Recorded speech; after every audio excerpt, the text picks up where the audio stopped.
If you've ever turned on your Samsung TV searching for Netflix and you couldn't find it, you know how frustrating that can be. So don't give up yet.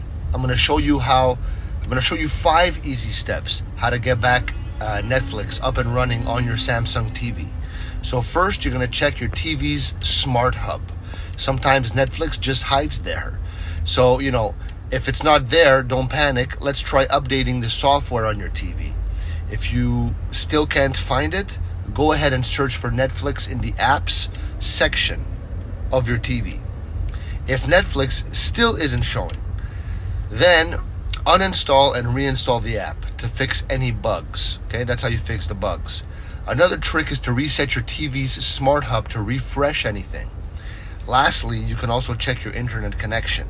A weak Wi-Fi signal can stop Netflix from showing up. So now that you know how to find Netflix, it's time to find your favorite shows.